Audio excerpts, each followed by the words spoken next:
Hello and welcome to my channel. My name is Anuska and thank you for watching. So on this week's video, I wanted to share a simple way that you can begin to reduce vocal effort and vocal fatigue and strain in your voice. And this is really important if you're someone particularly that has long days of speaking, high demands, high intensity speaking. Maybe you have to speak loudly, maybe you have to speak in big groups, maybe you're on the phone all day, maybe you're talking over loud music. So where there's a lot of demands on your voice, this is really, really important. And what is this magical thing? This is all about vocal onset and specifically how we pronounce vowel sounds at the start of a sentence. Now, you might be thinking, who cares how I pronounce vowel sounds at the start of a sentence? But I'm going to show you as we go through this video why this is so important. And I'm going to demonstrate it in my voice, and I'm going to give you some exercises that you can try.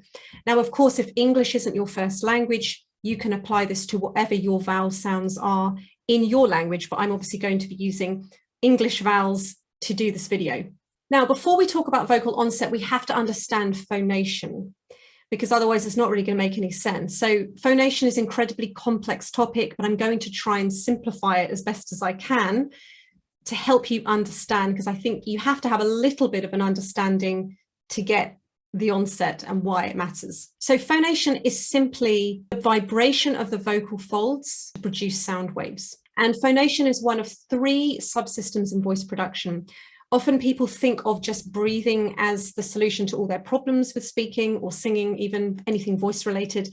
Respiration or breathing is one of the subsystems. Phonation is another, which is the vocal folds vibrating. And then the third one is resonation, or the resonator, and how we actually amplify and modify that sound, which is what gives our voice its uniqueness. But that's a whole other video. So today we're just looking at phonation. But of course, respiration is part of this too, which is going to make more sense in a second. So when we are preparing to speak, our brain will send a signal to our vocal folds, and it will bring the vocal folds together, or what we call adduct the vocal folds. So I'm going to demonstrate using my hands. Now, obviously, you have to use your imagination a little bit. If you're interested in this in more depth and you want to see some actual vocal folds in action, please do look on YouTube, because there's loads of videos of people having a stroboscopy, and you can actually see the vocal folds vibrating in action. So it's really fascinating if you're a bit of a voice geek like me. So back to the voice. So these are the vocal folds. So they come together in preparation. This happens really, really quickly. You know, we don't know this is happening. It will just happen like that. Then a column of air will come up from the lungs and pressure will start to build under the vocal folds. And as that pressure builds, the bottom of the vocal folds will start to come apart, because there's too much air pressure now for the vocal folds to handle. And then the vocal folds will continue to come apart as the air moves up and through, and they will come apart. Now, at this point, the air pressure now at the bottom has dropped, so the vocal folds now come back together, and then we go through this cyclical movement. And this is this vibratory cycle. So I'm doing this very, very slowly. This happens at a colossal speed. So this vibratory cycle will happen thousands of times per each minute of voicing. So it's so fast, which is why we have to look at it through a stroboscopy, because it's too quick for the naked eye to see it. So the length of time that the vocal folds are held together is going to determine our voice quality. So if they are held together for a longer period of time, there's likely to be more press and strain and volume in the voice. If they are apart for longer, there's going to be more breath, more air. It's just going to have an area quality to it, maybe even a whispering quality to it. Neither of these are really sustainable for a healthy voice. They're both fatiguing and have their own issues in their own way. We actually want a balance. We don't want too much press and we don't want too much air. We want a balance of what we say air and muscle.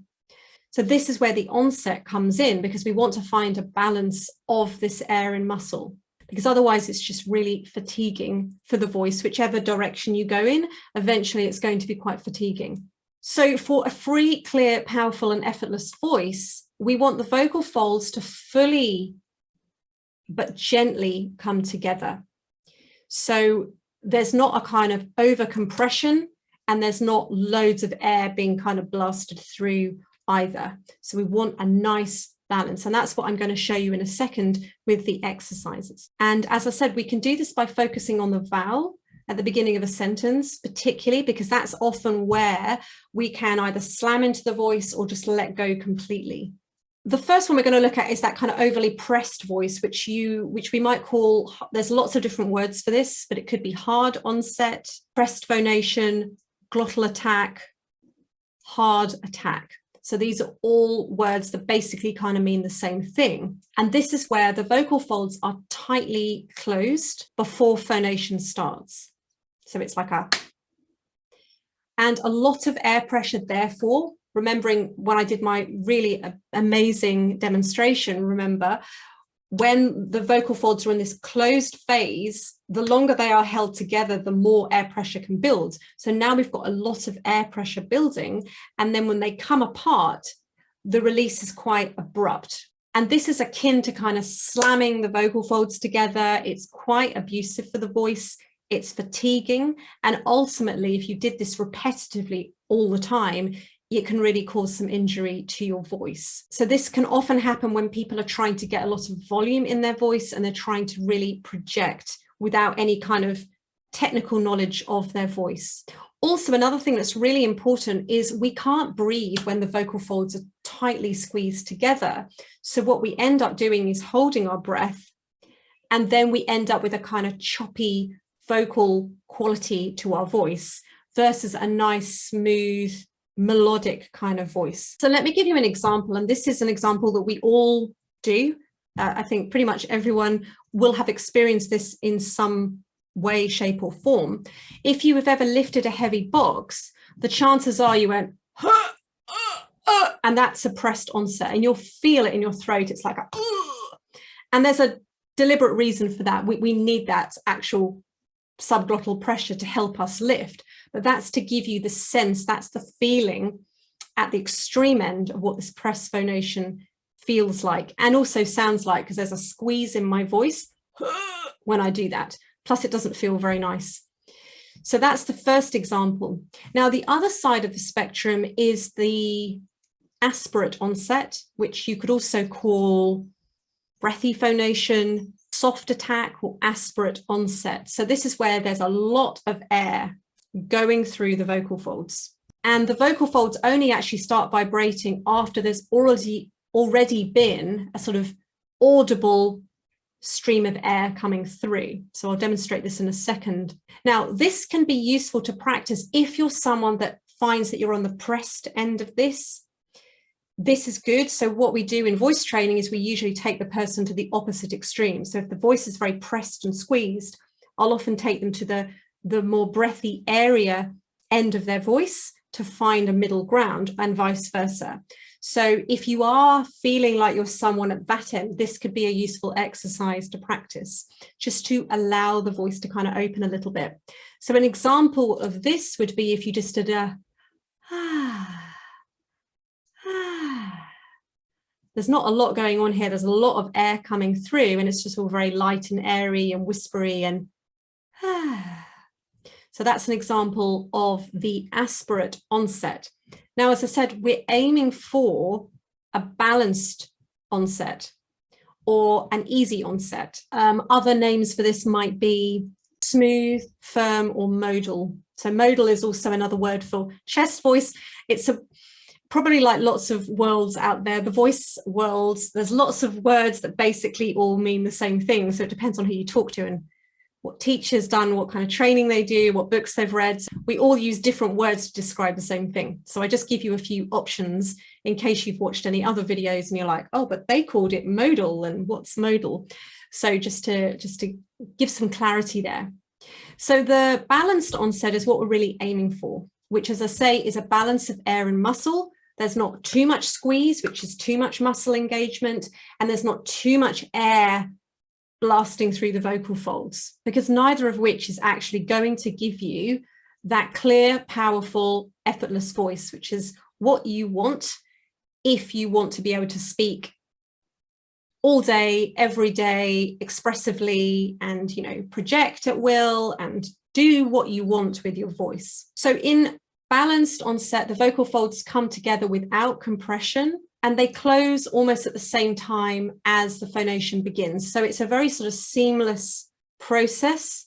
So with pressed phonation, the vocal folds are pressed first before the phonation begins. So with aspirate phonation, the air has already started to kind of move before the phonation begins. And then this one, they're kind of happening at the same time. And this is what gives a real smoothness and flow and effortlessness to the voice. This is where the voice just can work. There's no real effort involved in speaking when you come from this place. Now, an easy way to begin to practice this is to put a silent H before the vowel that you're practicing on. So for example, if I was saying the word also, I might put a little silent H there, also.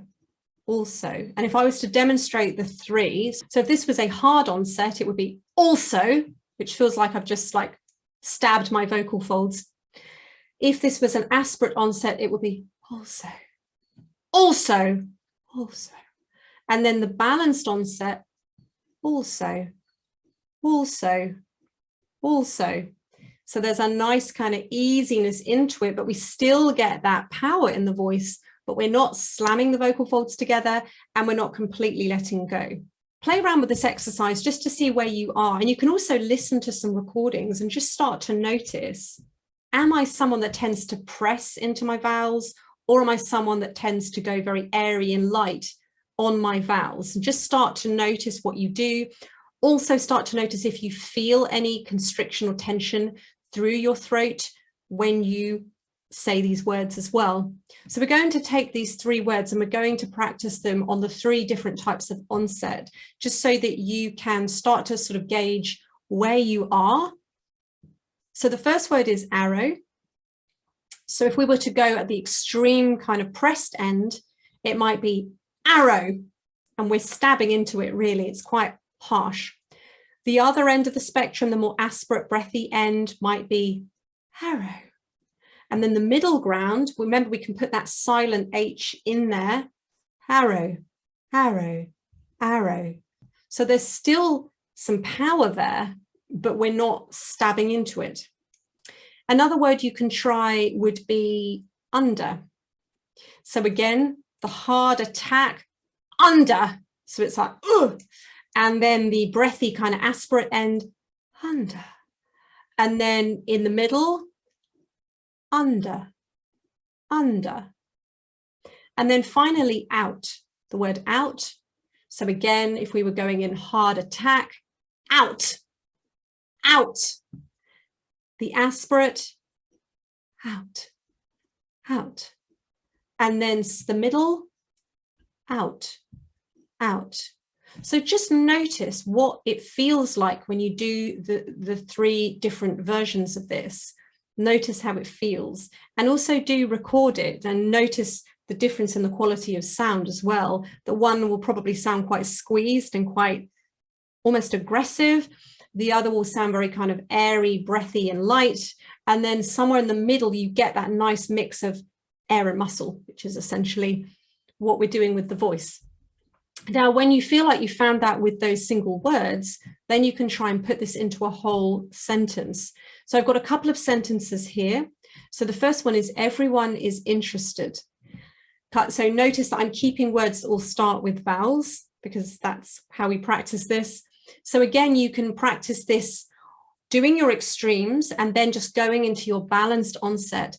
Everyone is interested. Everyone is interested. The next sentence I have is, I observed interesting animals. So again, you can do your extremes and then go to your balanced onset. I observed interesting animals. So we're not attacking the word, but we're not letting go of it either. There's just a lovely balance of air and muscle. So you obviously do have to practice this, particularly if you find you're at quite an extreme end. And if, as I say, you do find you're an extreme end, let your very hard attack or you're very light and breathy, go to the other extreme to start with.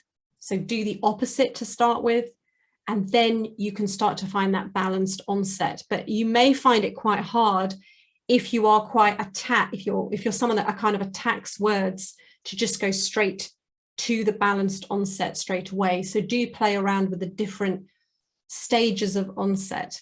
But ultimately, I hope you'll find that it will feel so much better. It will sound so much clearer and freer. And so it's a win-win for everyone. It's a win-win for you. It's a win-win for your voice. It's a win-win for the people listening to you. So I hope that's helped. If you have any questions, please feel free to post them below. Also, as I say, do check out some of the videos. If you're interested in looking at vocal folds in action, do check them out on YouTube. There's loads out there. And I will see you on my next video. Thank you for watching.